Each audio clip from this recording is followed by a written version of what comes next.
es nuestra oración. Este lugar, oh ven Señor, que tu gloria inunde este lugar. Ven Santo Espíritu, oh ven Señor, que tu gloria inunde este lugar. Está aquí, creo, este lugar.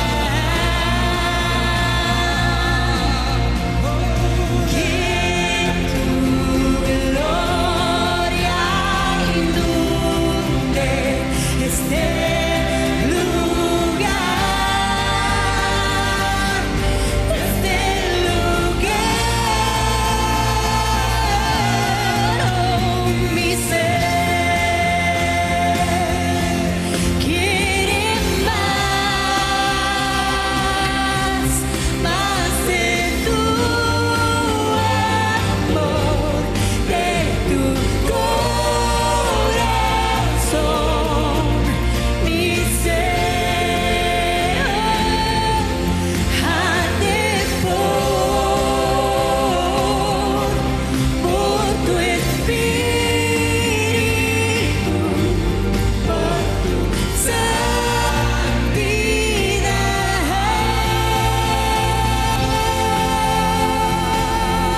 Señor, mi ser clama por ti, oye, Señor,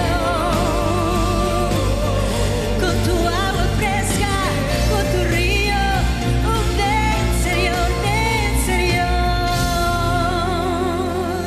te adoramos a ti, Señor. Esto es Casa de Dios. Cristo viene desde Baytown, Texas. Hermanos, buenos días. No se oyó, que se oiga fuerte. Buenos días. Eso, Dios los bendiga, hermanos. A ti que nos sintonizas, bienvenido a Cristo viene. Esto es desde Baytown, Texas, transmitiendo para el mundo entero. Estamos transmitiendo a través de Facebook y YouTube Live. Si estás viendo este servicio y lo estás viendo en línea, no esperes más. Vente para acá. Estamos localizados en el 400 City Bayou de Baytown, Texas. No estamos muy retirados, pero si te quedamos lejos, busca un lugar donde te hablen de la palabra de Dios y empieza a congregarte este año, que el Señor va a hacer grandes cosas. Amén. Hazlo fuerte. Pero Dios es bueno y su misericordia es para siempre. ¿Te gustaría ver a Dios? Es el tema que yo lo tomé para este tema solamente como una pausa en las enseñanzas, pero me estoy extendiendo, tal parece. Voltea a alguien a tu lado, si está alguien cerca de ti, dile: ¿te gustaría ver a Dios? Amén. Claro que no estamos hablando de que lo vamos a ver allá en el cielo, sí, allí lo vamos a ver. Ahora, tampoco me vaya a malinterpretar y esté pensando que estoy hablando de verlo físicamente. A Dios no se le puede ver físicamente, es en el Espíritu que se le puede ver a Dios. Y para vérsele es a través de su palabra. Así que también hay que entender la teología de ella para que no vayamos nosotros a pensar en una forma negativa con respecto a las expresiones que a veces usamos. En el libro de Juan, el Evangelio de Juan, el último de los 4 evangelios, encontramos en el capítulo 17, que lo leímos el domingo pasado. Lo voy a volver a usar en este momento. Es algo muy lindo lo que ahí nos dice mismo Jesucristo. Es la oración de Jesús. Se le conoce como la oración que Jesucristo elevó a nuestro Dios a favor de sus discípulos y de todos los seguidores, no solamente al presente donde lo estaba hablando, sino también los que vendríamos después de ellos. Juan capítulo 17, versos 18 y 19, y aparece en la pantalla. Qué interesante, el versículo está al final. La joven usó otro sistema. Yo se lo pongo al principio y lo pone al final, porque usualmente así lo usan los sistemas. Juan capítulo 17, versículo 18 dice: como tú me enviaste al mundo, así yo los he enviado al mundo. Demos lectura a todos unánimes. ¿Qué le parece? Diga conmigo: como tú me enviaste al mundo, así yo los he enviado al mundo. Y por ellos me santifico, diga, y por ellos me santifico a mí mismo, para que también ellos sean santificados en la verdad. Déselo si lo siente en su corazón. En algún momento, si leemos las escrituras en los evangelios, nos enteramos de que Jesús mismo dice de que el Padre es santificado en Él, en su Hijo, en Jesús. Y posiblemente también podamos interpretar mal santificarse, pues si ellos son santos. Lo que está hablando, la expresión santificarse, está hablando en esta escritura o en esta porción, es apartarse. El Padre se apartó de la humanidad en Jesús, dejó a Jesús que llevase todo lo que tenía que hacer. De modo que Jesús está diciendo en un momento en los evangelios: mi Padre se santifica en mí. Y ahora nos envía a nosotros y dice: yo me santifico en ustedes. Es interesante que los que somos, vamos a ir menores al momento, aunque Cristo nunca fue menor del Padre, pero usando el término humano, seamos los que santifiquemos a los que están arriba. Eso parece una mala teología, pero cuando entendemos a lo que se refiere Jesús, mi Padre se santifica en mí y yo me santifico en ustedes. Está diciendo: mi Padre se apartó de la decisión de juzgarlos a ustedes, me lo ha dejado a mí. Él está allá. Y ahora yo me voy para allá y yo me santifico en ustedes. Ahora les voy a enviar al Espíritu Santo. El apartarse significa para que la relación vuestra sea directamente con aquel que les he enviado. Y nuestra comunión íntima, espiritualmente hablando, es con el Espíritu Santo. ¿Dónde encontramos nosotros la revelación, la visión de ver a Dios? En la palabra del Señor. Dice: y por ello yo me santifico a mí mismo, para que también ellos sean santificados en la verdad. ¿Qué es la verdad? Bueno, si yo digo que este es un púlpito hecho de madera, estoy diciendo verdad, pero es una verdad temporal. Si digo que aquí tengo un cuaderno con hojas de papel, estoy hablando de una verdad, pero es una verdad temporal. El día que se desintegren, dejan de existir esa verdad que yo expresé en algún momento. La palabra de nuestro Dios es verdad por la eternidad. Pasarán los cielos y la tierra aún, pero la palabra de Dios no pasa. Es la verdad, para que ellos sean santificados en la verdad. Como ahora Cristo se santifica en nosotros, nosotros nos santificamos en la palabra, nos apartamos por la palabra. La palabra es la que viene, entonces nos aparta a nosotros, nos hace diferentes al resto del mundo. Una de las peticiones de Moisés que me llama mucho la atención a mí fue en una ocasión cuando, después de varias dificultades en el desierto, ora ante el Padre, a Dios, y le dice: Señor, le empieza a hacer peticiones por la situación que se daba con el pueblo que pecaba y etcétera, etcétera. Entonces le dice Dios: mira, voy a enviar mi ángel para que vaya contigo a la tierra que te he prometido, para que no ande yo en medio de ustedes y los vaya a consumir. Y luego le dice Moisés: si tú no vas con nosotros, déjanos aquí. No vayas a ir a enfrentarnos a tales gigantes allá, a tales enemigos, si tú no estás en medio de nosotros. Y luego le dice el Señor: voy a ir en medio de ustedes, parafraseándolo aquí. Y luego le hace una pregunta: también te pido algo, Señor, que el pueblo que tú redimiste lo transformes en un pueblo diferente a todos los pueblos de la tierra. Y le dice Dios: eso que me has pedido también te lo voy a conceder. Muy interesante, porque esa petición de Moisés a Dios y esa respuesta positiva o afirmativa de Dios ha hecho que los cristianos seamos diferentes a todo el pueblo de la tierra. Somos diferentes porque Dios nos hace diferentes, el Espíritu nos hace diferentes. ¿Cuánto le damos gloria a nuestro Dios? Bendígalo con su ofrenda.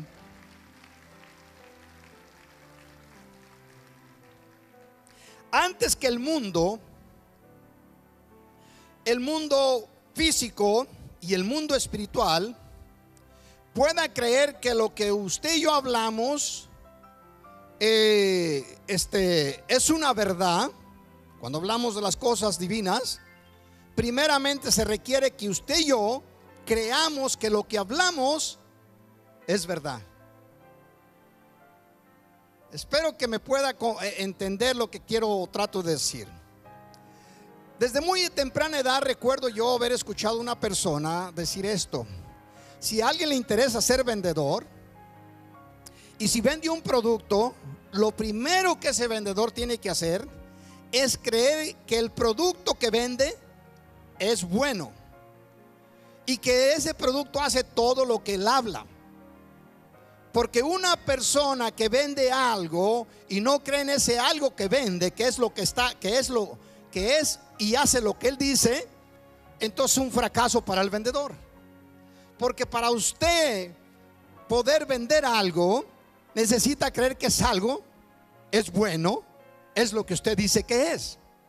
Cuando usted y yo hablamos de que nuestro Dios es un Dios de autoridad, creador de todas las cosas, que es un Dios que transforma al hombre y a la mujer en otras personas, que es un ser que nos saca de la esclavitud y nos hace gente libre, que es un Dios que nos sana de todo mal, nos prospera en toda cosa buena, que nos ayuda a caminar adelante y nos libra de todos nuestros enemigos.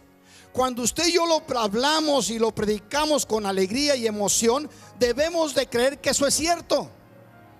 Y en segundo lugar, solamente por usar la expresión, lo que usted dice de Dios, aún usted y yo quedamos cortos, porque Dios es superior aún más de lo que usted y yo hablamos. Nuestro Dios hace milagros, nuestro Dios sana, nuestro Dios transforma, nuestro Dios liberta. Amén. Pero cuando usted lo habla, tiene que hablarlo creyendo que lo que usted está diciendo es verdad. Nunca se me olvida una de los sucesos o lo que me aconteció en una ocasión allá en México, en la tierra donde soy nativo, al principio de la iglesia. Vamos a ir 2-3 años después de haber iniciado la iglesia Cristo Viene allá.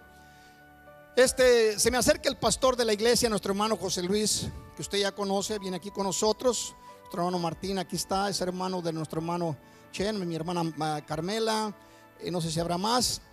Total que un día estábamos orando en un lugar donde acostumbrábamos a ir cada vez que yo íbamos a orar debajo en un monte donde había árboles, y en la tardecita Ismael, mi hijo, iba conmigo, él estaba pequeñito, y me dice el hermano José Luis, me siento bien frustrado, me dice. Hablo y hablo del Señor y la gente no se convierte, hermano. No sé si habré pecado con el Señor. Y le quiero decir una cosa de paso. Si usted mira personas que aman a Dios y son sinceras y manifiestan en su comportamiento que aman a Dios, mi hermano José Luis es uno. Es un hombre que usted lo puede ver de una forma o de otra y no le encuentra a usted debilidades que humanamente a veces los seres humanos manifestamos. Y le digo, hermano, ¿cómo es que usted presenta el evangelio cuando va a hablarles a estas gentes?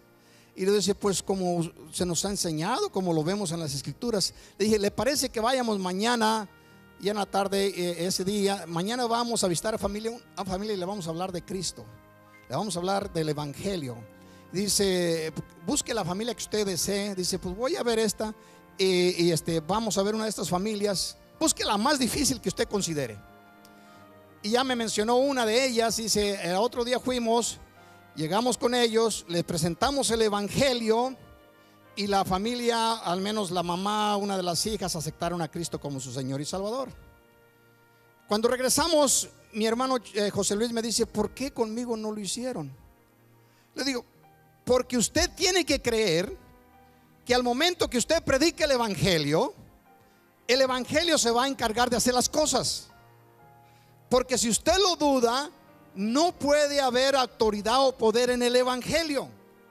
No se puede dudar. Tiene que ir uno con el ánimo, el valor y la fe de lo que usted está expresando es la verdad única que existe en la tierra. Digo, así que vaya con ánimo. Y se los digo de paso para cuando usted le hable a una persona, no vaya dudando en lo más mínimo que van a rechazar. Si lo rechazan, entonces pues sacúdase los zapatos, como dice nuestro Señor Jesucristo. Pero si va usted con ánimo, con valor, Dios se va a encargar de hacer el resto. ¿Cuántos dicen gloria a su nombre?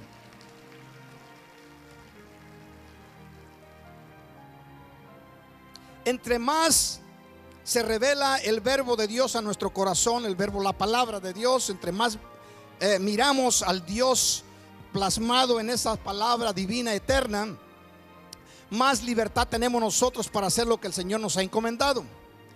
En Primera de Juan, capítulo 3, versículo 2, dice así: queridos, y recuerde, está en la traducción Dios habla hoy en esta ocasión. La Biblia es lo que los apóstoles o discípulos o profetas, sacerdotes, etcétera, hablan que es la palabra de nuestro Dios, dada a través de ellos. Así que es Dios quien está diciéndolo, aunque es Juan el que lo está escribiendo. Dice así: queridos hermanos, ya somos hijos de Dios. Dígale a alguien que esté cerca de usted: querido o querida, decía su esposa, o amado hermano, como usted lo decía, ya somos hijos de Dios.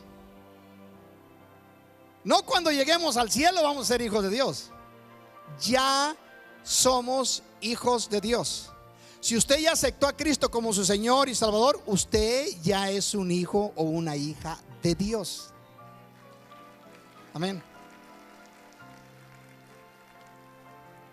Y luego dice: y aunque no se ve todavía lo que seremos después, todavía no se ve, y lo va a entender más adelante. Le adelanto algo: que el día que le miremos físicamente, humanamente o gloriosamente, más bien dicho, seremos como Dios. Lo dice el mismo profeta, el hombre de Dios aquí. Sabemos que cuando Jesucristo aparezca seremos como Él, porque le veremos tal como es. Déselo a nuestro Dios.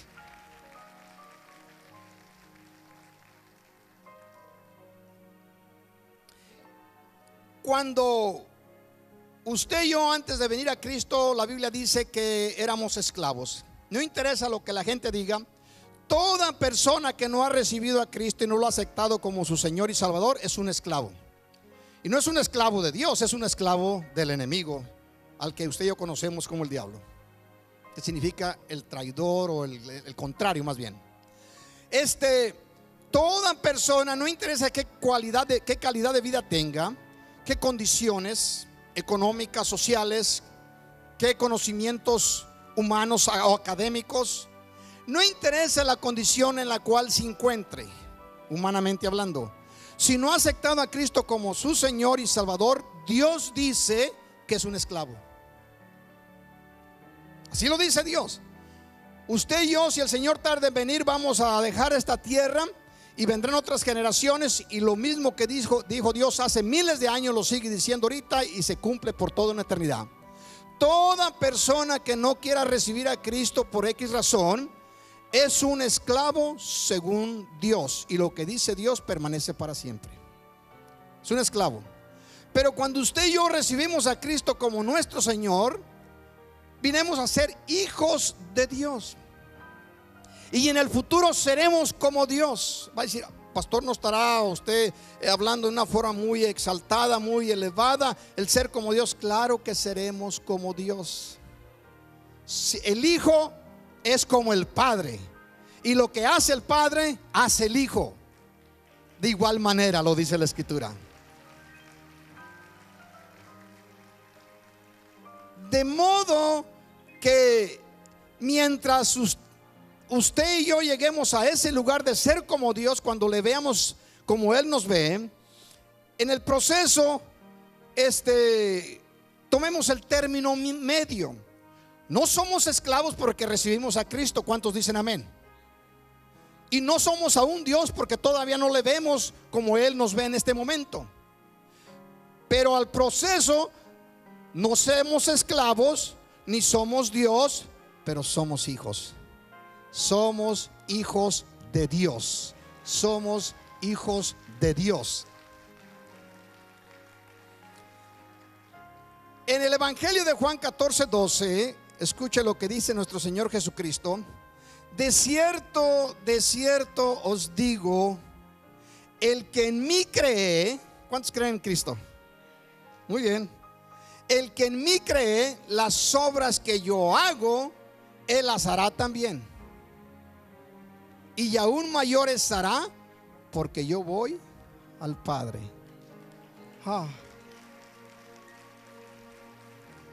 Esto no es solamente para decir, el pastor nos está diciendo unas palabras muy bonitas para alentar. No. Eso lo dice Dios mismo. El Cristo resucitado lo dice. Dice que las obras que Él hizo, usted y yo también podemos hacerlas aún superiores, porque Él va al Padre. Cuando usted conecta con el verbo de Dios, cuando en esos momentos de destello, usted conecta con una expresión bíblica y le es revelada, le es iluminada, en ese momento usted ve a Cristo y en ese momento usted es como Dios, porque lo que hable será hecho. Todas las cosas que provengan de una persona la cual Dios le ha revelado algo, es lo que lo hacían los profetas en aquellos tiempos de antaño. Ellos eran diligentes en la búsqueda de Dios, no teniendo la Biblia como usted y yo. Pero dice en el libro de los Hebreos, se nos enseña que ellos buscaban con diligencia, con esfuerzo, con ánimo, con pasión, buscaban en qué momento el Espíritu Santo reposaba sobre ellos para hablar en el nombre de Dios. Y cuando hablaban en el nombre de Dios, era un hecho. En una ocasión se encontraba Eliseo con su siervo, y el pueblo sirio viene como con 120,000 guerreros, donde estaba el rey de Israel, para destrozarles, para matarlos, para destruirlos. Y vienen y rodean a la casa de Eliseo, porque para los sirios Eliseo era un tropiezo. Cada vez que quería ir en contra de los judíos, Eliseo le mandaba decir al rey: mi rey, estos van a poner una emboscada en tal lugar, y en este otro lugar van a hacer esto y van a hacer aquello. De manera que el pueblo de Israel se preparaba para cuando los sirios ponían la emboscada, Israel ya estaba allí bien preparado para destruirles a ellos. O sea, que Israel conocía lo que iba a hacer el rey sirio con su ejército, aún antes de que lo hablase en lo secreto con sus jefes, con sus generales. Y en esta ocasión viene, dice: para poder vencer a Israel tenemos que vencer a ese profeta. Ese hombre sabe las cosas aún antes de que las piense yo. Y va con su ejército y lo rodea en la casa de Eliseo. Y entonces sale por ahí el siervo, se levanta el siervo, pide a recoger algunos leños, qué sé yo, para preparar el desayuno. Y regresa pero aterrorizado a donde estaba Eliseo, y le dice: mi señor, somos muertos ya. Y le dice: ¿Qué pasa? ¿Qué pasa? Estamos rodeados por los sirios, armados, como decimos los de México, hasta los dientes. Yo no sé por qué usamos esas expresiones, de dónde sale la idea. Y le dice: tranquilo, no pasa nada. Pero mi señor, usted y yo, allá son 120,000. Pues ¿qué vamos a poder? Mira que los que están con nosotros son más que los que están con ellos. Vaya. El Espíritu de Dios le reveló en ese momento, y lo que él dijo fue una realidad. Y ya conoce la historia usted. Eliseo le mandó una palabra, aquellos sirios fueron todos ciegos y empezaron unos a darse golpes con otros. Andaban todos ciegos y no sabían ni para dónde andaban, ni para dónde o qué hacían. Y fue un desastre para ellos. Y luego Eliseo le dice a su siervo: agárrate un metal por ahí, y empieza a golpearlo, y llévalos allá, y llévaselos presos al rey. Agarró un metal. Ustedes que son de los ranchos, lugares pequeños, usted nunca agarró un metal, o miró a alguien con un metal y con una cosa darle golpes así, y caminaba y lo venían siguiendo a alguien. ¿Usted cree que lo seguía? Se juntaba un enjambre de abejas, en un árbol o algo, y a la gente quería apresarlas, meterlas en un cajón para hacerse dueño de ellas, y agarraba un botecito con un palo y le golpeaba, y ya con aquel sonido, y ahí vienen todas las abejas siguiéndolo a donde las llevaba al cajón. Y Eliseo le dijo: siervo, agárrate un metal, y ahí lo lleva, le va golpeando, y ahí viene todo el montón de los sirios, 120,000 siguiéndolo. Y lo llevó ante está el rey, en la plaza del reinado, o donde estaba el palacio. Allí los llevó, para ahí los entregó al rey. Y le dice: mira que no fuiste tú quien los venciste, para que no te vayas a coronar de gloria. Fue Jehová de los ejércitos quien los ha derrotado. Amén.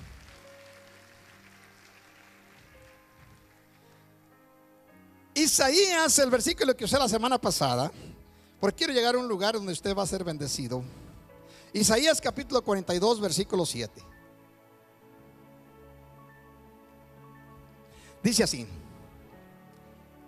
hablándole el profeta de lo que iba a acontecer con el Mesías cuando viniese a la tierra. Y yo lo mencionaba el domingo pasado, que lo mismo que Dios le ordenó o le encargó al Mesías, el Mesías nos lo encarga a nosotros. Recuerda el versículo que leímos hace un momento: como tú me enviaste al mundo, así los envío yo a ellos. Como tú te santificas en mí, yo me santifico en ellos, ¿sí?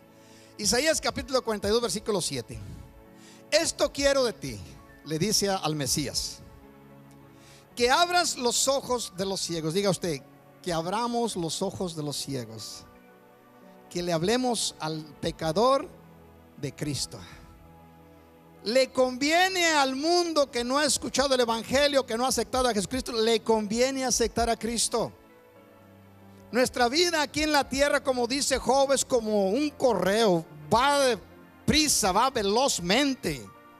Estamos ahorita aquí y mañana no estamos. De manera que la oportunidad que Dios nos da por medio del evangelio es que aceptemos a Cristo como Señor y Salvador. Muchos piensan que no quieren aceptar a Cristo porque dice: aceptar a Cristo es aceptar una religión. Yo no quiero ser religioso. En ningún momento el evangelio está invitando a nadie a ser religioso. El evangelio nos invita a que seamos hijos de Dios.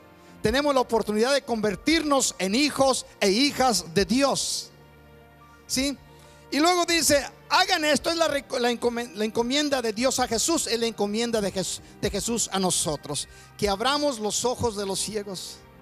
Y luego dice: que des libertad a los presos. Ya a los presos, y las dos cosas que vienen enseguida, está hablando de los creyentes. Que des libertad a los presos.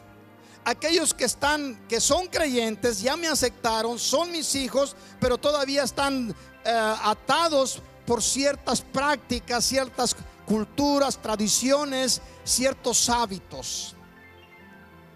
Algunos vienen a Cristo, eran maldicientes. Sácalo de la cárcel, libértalo de esa situación. Está atado allí, no puede trabajar, operar en forma libre. Está atado. Éramos algunos de nosotros, como dijo el apóstol Pablo, algunos éramos maldicientes, otros borrachos, otros adúlteros, otros fornicarios, otros mentirosos. Esto éramos algunos, pero ahora ya hemos sido lavados por la sangre del Cordero. Ahora ya hemos sido redimidos por la sangre del Cordero. Ahora ya no estamos atados. ¿Quién es el que nos va a ayudar a desatarnos de esas condiciones, o de esas prácticas, o de esos hábitos? Los mismos creyentes, que nos da la autoridad del Señor para que enseñemos a las personas, a los nuevos creyentes, a salir de esas cárceles. Y luego viene la otra expresión: y que hagas ver la luz a los que viven en tinieblas. El que está atado no está en tinieblas. El que está atado ve, sabe que lo que está haciendo no es correcto. Y el que está en tinieblas, dice el que vive en luz en tinieblas, ese no sabe que lo que está haciendo es incorrecto. Pues el Señor nos da la libertad, de libertar a los que están cautivos, los que no pueden ser libres, y también nos da la libertad o la autoridad para sacar a aquellos que están en tinieblas, que no saben que lo que están haciendo es incorrecto. Me acuerdo una vez que estaba yo en el trabajo, cuando estaba joven, reconvertido, después de venir de predicar allá en México. Entraba una planta aquí que lo hacía cada año que venía, me daban oportunidad de entrar. Nomás le hablaba al mayordomo y decía, vente y acá te espero. Me apreciaban mucho en esa planta, en la Celanís, acá por la Bayport. Y me recuerdo que en una ocasión vine y había un shutdown. A los 3 días de haber llegado, luego me pusieron de mayordomo, porque les faltaban mayordomos. Y en esa oportunidad pusieron una carpa, había unos 300 trabajadores que habían ocupado para ese shutdown de una unidad. Y le hablé a uno de ellos, era un muchacho que nunca se me olvida, un muchacho joven, había estado en la universidad, una persona muy preparada, muy elegante, llamado Mike Raspin. Y estando en las mesas, pues no teníamos nada que hacer. Los trabajadores iban a la unidad y nosotros nos quedábamos allí en las mesas. Nos forzaban los patrones, los mayordomos generales, nos forzaban a estar allí en la carpa que habían construido temporalmente con mesas para que allí comiesen los trabajadores. Y ahí nos estábamos nosotros para, según, estar velando por los trabajadores. En ese proceso, a uno de los primeros que le hablé fue Mike Raspin. Le hice la invitación si le gustaría aceptar a Cristo. Y sí, allí en esa mesa, allí le digo, mira, inclina tu rostro, repite esta oración conmigo, vas a aceptar a Cristo y vas a transformarte de ser un pecador en un santo, de ser un hijo del enemigo en un hijo de Dios. Cuando yo predicaba el evangelio al principio era bien directo, les decía para dónde iban. Y me dice este muchacho, joven pero alto, me sacaba como un pie más o menos, y acepta a Cristo. Y ya después que aceptó a Cristo, eso fue ya para acercarse el fin de semana. Luego después viene conmigo, y ahora ¿cómo le hago? A la otra semana, ¿cómo le hago? Pues yo soy borracho, tomo drogas, nos vamos con mi esposa, estaban recién casados, nos vamos con la esposa a los clubs y salimos, y al último salimos hasta peleando, etcétera, etcétera. Entonces le dije, mira, esto es lo que dice el Señor, voy a orar por ti. Eso lo hice en medio de unas pipas allí en unos tanques, y le dije, voy a orar por ti y te voy a sacar de esa esclavitud. Me acuerdo que le dije, vas a ser libre de esas ataduras. Y luego entonces me puse y oré por él. A un momento a veces le ponía la mano en la cabeza, apenas si lo alcanzaba. Y allí, imagínense, en medio de la planta, dice, cuando uno vaya a la planta no predique, no sea que lo corran. Yo no tenía ningún temor. Yo andaba en el Espíritu del Señor. Y me puse a orar y le digo, eres libre de los vicios, eres libre de esto, libre de aquello, libre. Total que allí lo declaré libre de todos los vicios que le mencionó, que me había él hablado.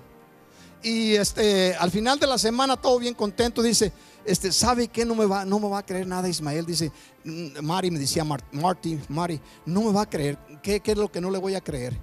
Ya no tengo deseos de tomar, ya no uso drogas, ya no vamos a los clubes con mi esposa, ya no hacemos esto, no hacemos aquello. Y luego lo miro que estaba tomando, trae unas bolsas así de dulces, sí, llenas de dulces. Y luego dije, oye, ¿y qué está pasando? ¿Qué problemita tengo? Lo único que no puedes dejar es el cigarro. El cigarro no lo puedo dejar. Entonces, ¿qué traigo estas bolsas de dulces para cada vez que se me antoja un cigarro me echo un dulce? Y le digo, si antes te iba a matar el cigarro, ahora te va a matar el dulce. Te va a pagar un diabetes, le dije. Dice, ¿y entonces qué hago? ¿Qué fue lo que sucedió para que Dios te librase de la bebida, te librase de la droga, te librase de esto? Pues nomás creer lo que usted me dijo, y usted oró por mí, y ya. Pues vamos a orar que también te va a quitar el vicio del cigarro, para que dejes ese montón de dulces. Dáselos a los niños por allá. Oramos, y a la próxima semana andaba bien contento hablando del evangelio. Ya no tenía problemas de cigarro, ya no tenía problemas de esto. Su esposa se convirtió a Cristo. 15 días más tarde se bautizaron en una iglesia donde estaban concurriendo. El Señor nos mandó a libertar a los que estaban en las cárceles, pero también nos llamó a que nosotros sacáramos los que están cometiendo pecados sin darse cuenta de que están en tinieblas. Esa autoridad nos la dio el Señor. Solamente se requiere que usted y yo creamos que somos enviados de Dios, enviados del Señor. Ponga atención, Filipenses capítulo 3 versículo 10. Esto es una petición del apóstol Pablo. Dice así, para que entiendan los que no están muy familiarizados con el asunto. Llega un momento donde el apóstol Pablo empieza a informar a esta iglesia de Filipos, los filipenses, que era la iglesia que los sostenía económicamente. Para todo esto, Filipos o Filipenses era la iglesia que le daba dinero para que Pablo hiciera sus viajes misioneros. y le empieza a informar a la iglesia de dónde lo sacó el Señor. Estas eran mis cartas de reporte cuando se presentaba Pablo en algún lado. Para que usted lo entienda un poquito mejor, los que no están muy familiarizados con el asunto de Pablo. Pablo venía de una familia de Tarsos, de una familia rica, pudiente. Había crecido siendo enseñado por Gamaliel, el maestro número 1 de los fariseos. Según la Biblia, cuando usted la lee, Pablo sabía hablar muchas lenguas, no solamente espirituales. Hablaba árabe, hablaba griego, hablaba latín, hablaba arameo, hablaba hebreo y tal parece que hablaba español. Dice, ¿cómo? ¿También español, pastor? Sí, también español. En una ocasión les dice que después que pasara a visitarlos, iba a seguir a España a predicar a los que estaban allá. Sí, esto eran las lenguas. Tal parece que hablaba algunas lenguas asiáticas. Pablo dice que él era de fariseos según la ley, irreprensible, dándonos a entender Pablo de que era en toda la comunidad judía de esos tiempos. Pablo era lo máximo de lo que un hombre humanamente puede alcanzar. Era filosófico, era adoctrinado en toda la historia de la Biblia, en todas las cosas de la Biblia, de las religiones paganas, etcétera, etcétera. Era hombre de descendencia muy acomodada, de manera que era lo máximo. Como hombre había alcanzado todos estos créditos o posiciones. Y luego dice Pablo, cuando les escribe a los filipenses que le ayudaban, dice, pero todo esto, todos estos logros humanos, todos estos alcances humanos, mis capacidades tecnológicas, mis capacidades académicas, mis capacidades de riquezas o de posiciones, todas las tengo por basura.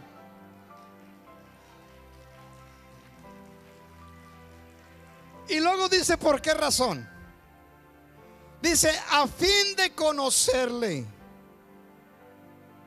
Dos cosas menciona: a fin de conocerle, de que la palabra se me revele y lo pueda ver yo en ella. A fin de conocerle, ¿a quién? A Jesús.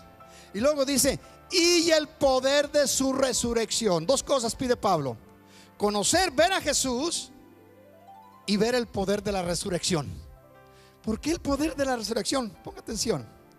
No que lo haya alcanzado ya, ni que, o en otras palabras, porque el momento en que la persona ya viva con Dios es como Dios. No dice, no lo he alcanzado todavía. Ni que ya sea perfecto, no soy como Dios todavía. Dice, sino que prosigo por ver si logro asir, tomar, abrazar aquello. Dice, aquello para lo cual fui también asido por Cristo Jesús. Si usted mira con cuidado, dice, yo me quiero conocer el poder de la resurrección. El poder del Cristo resucitado.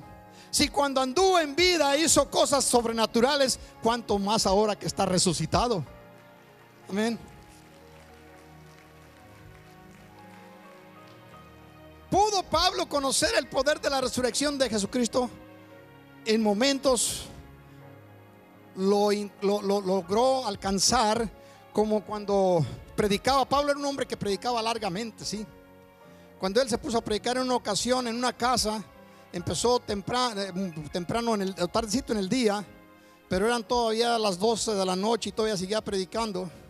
Y estaba un muchacho allí que pues no le aguantó, y estaba sentado allá en un tercer piso por allá de una construcción, y estaba ahí y se quedó dormido allí donde estaba sentado en la ventana. Yo predico 45 minutos. Si una persona se me duerme en 45 minutos, o una de dos, soy un mal predicador o usted tiene un problema físico. Y dice que se vino ese muchacho, Eutico, si me hace que se llamaba, se vino, cayó y se pegó en la cabeza y quedó muerto. Y le dicen a Pablo, imagínense, después de estar predicando un mensaje tan alentador, dice Pablo, aquel muchachito que estaba allí, allá está muerto, allá abajo. Y luego Pablo le dice, hey, levántate. Si no me escuchaste cuando estabas en la ventana, no me vas a escuchar. Y se levantó aquel muchacho y quedó completamente sano. era el conocer el poder de la resurrección. No tenía ninguna dificultad Pablo, ¿sí? Ahora, dice Jesucristo mismo en el capítulo 9 de Lucas 1 y 2: habiendo reunido a los 12 discípulos, les dio poder y autoridad sobre todos los demonios. ¿A cuánto les gustaría que Dios les diera poder a usted sobre todos los demonios? ¿Sabe que Jesús ya lo dijo que les había dado poder? Dice, habiendo reunido a los 12 discípulos, les dio poder y autoridad sobre todos los demonios y para sanar enfermedades. Y los envió a predicar el reino de Dios y a sanar a los enfermos. Dele esa ofrenda de palmas a nuestro Dios.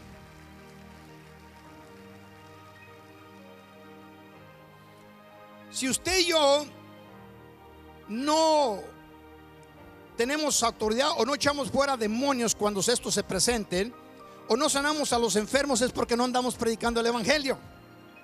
Esta autoridad Dios se la dio a todos sus seguidores. ¿Para qué? Para que predicasen el evangelio. No para que nos sintiésemos supermanes y caminásemos como pavos reales en la tierra, para que fuésemos arrogantes. ¿Sabe qué? La arrogancia no existe en el cristianismo. La arrogancia es diabólica, ¿sí? Dios nos dio esta autoridad y este poder. Queremos ver a los muertos resucitar si en un caso se necesitase. Queremos ver estas cosas que vio el apóstol Pablo. Necesitamos predicar el evangelio. Predicar el evangelio es el propósito número 1 de Jesucristo en la tierra. No quiere que nadie se pierda. Segunda de Pedro capítulo 3 verso 9: Él no retarda su promesa como algunos la tienen por tardanza, sino que Él es paciente para con todos, no queriendo que ninguno se pierda, sino que todos procedan al arrepentimiento. Todos procedan al arrepentimiento. Nosotros como padres, si no nos ganamos a Baytown o a Mount Bellevue o a Channelville o La Porte, donde quiera que vengamos, Liberty, cualquier lugar, si no nos ganamos esos pueblitos, al menos ganémonos nuestra familia. Nuestra familia, no es mucho pedir. Y muchachos, ganar nuestros hijos. Y el que no quiera entrar al cielo, meterlo a la fuerza. Sí. Algunos dicen forzarlos a entrar. Están medios gorditos por empujarlos de alguna manera o de otra. Sí, ganárnoslos. Si usted tiene que empezar por su casa. Tiene que empezar por su casa. Que ninguno se nos escape. No se los vamos a dejar al diablo, como dijo en una ocasión Moisés al faraón, cuando el faraón dijo después, dice, ya me arruinaste acá, ya arruinaste Egipto, ya nos dejaste en la quiebra totalmente. Dice, pero mira, ya vete a orar para allá, para donde tú quieres ir a orar con tu gente. Y luego dice, ¿quiénes vamos a ir? Llévate a los hombres, llévate a las mujeres, llévate a los niños, llévate esto, llévate aquello. Nomás déjanos las vacas y las ovejas y eso. Dice, nos llevaremos a nuestros ancianos, nos llevaremos a los varones, nos llevaremos a las hembras, nos llevaremos a los niños, nos llevaremos las vacas, las borregas, ni una pezuña te vamos a dejar. Amén. Creamos. ¿Sí? Juan 14, primera de Juan capítulo 5 verso 14. Ya se me está acabando el tiempo y apenas estoy iniciando donde quería llegar. Dice primera de Juan 5:14, y esta es la confianza que tenemos en Él, en Jesús, que si pedimos alguna cosa conforme su palabra, Él nos oye.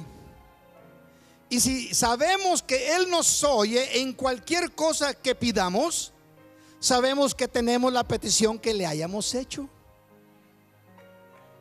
La tenemos.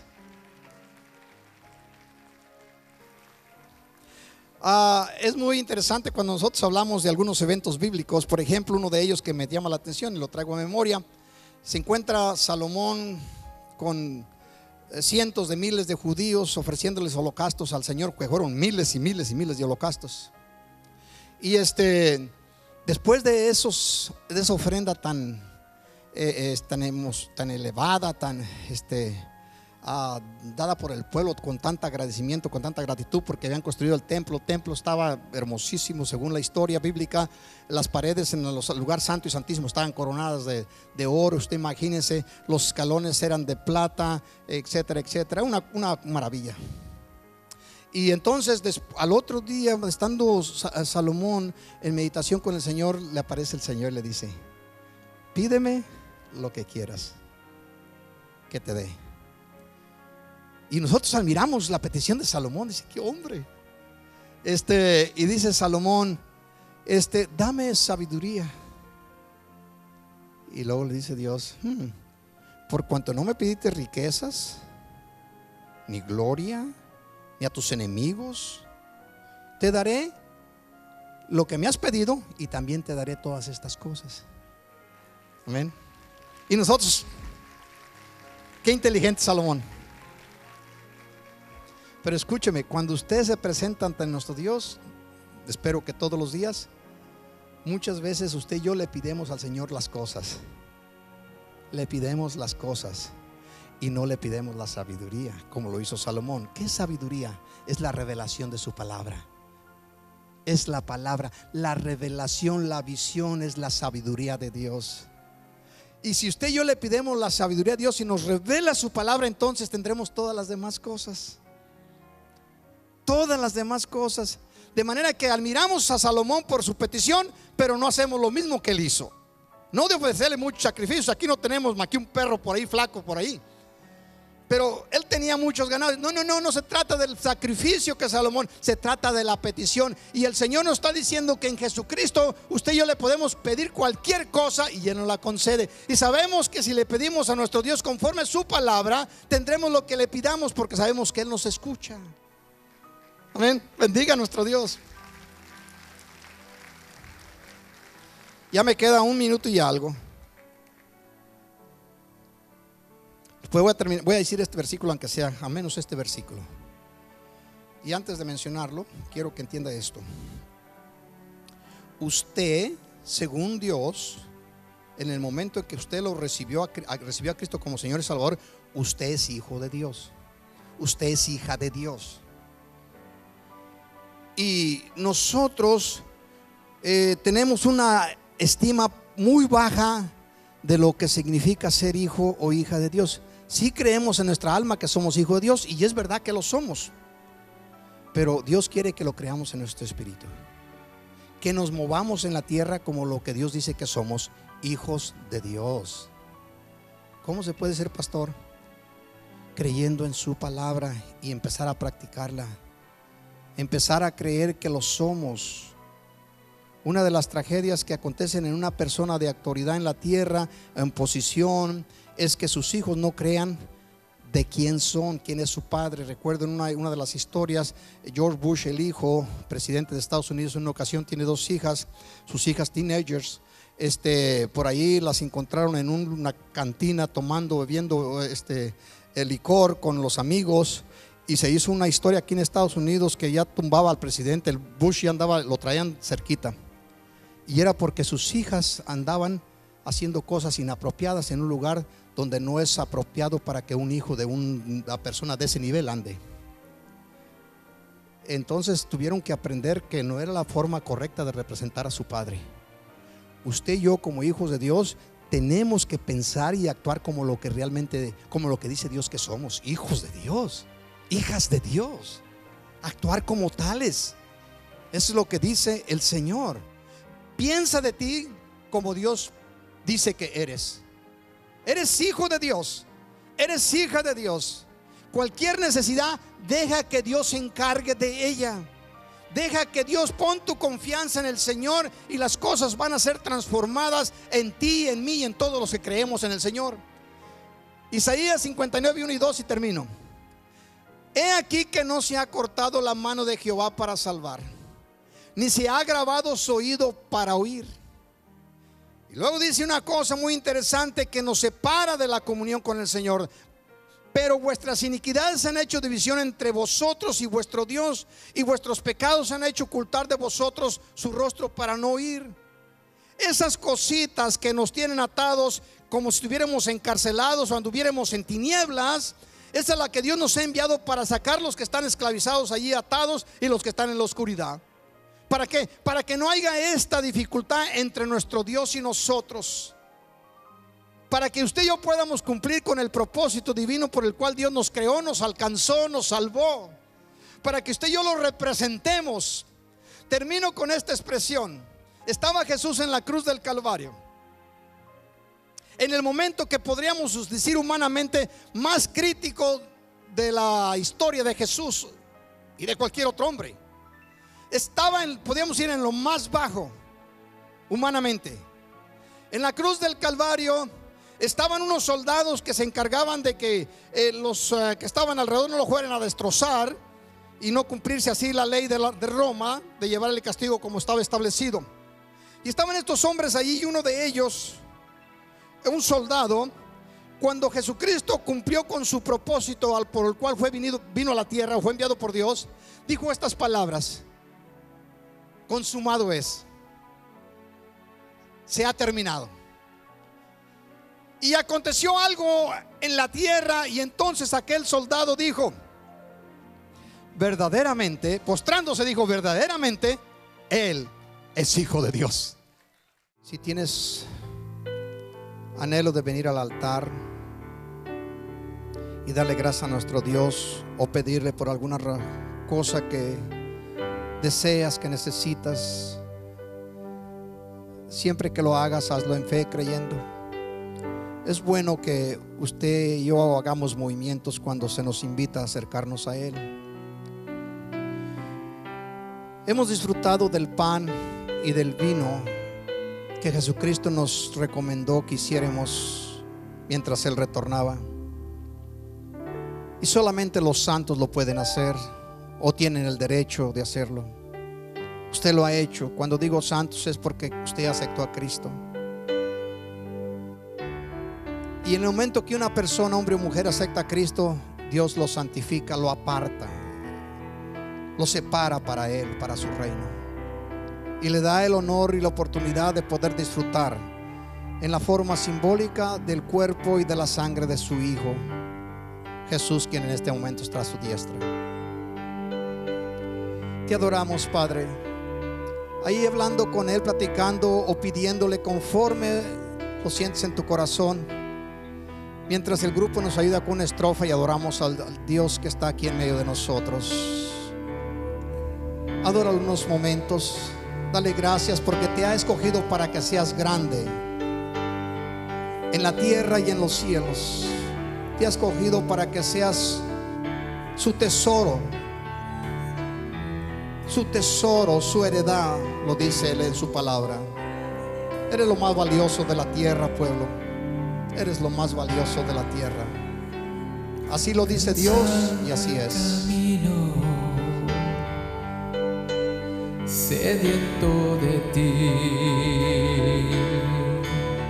un desierto he cruzado, sin fuerzas he quedado, vengo a ti. Levanta tus manos y dile: luché como soldado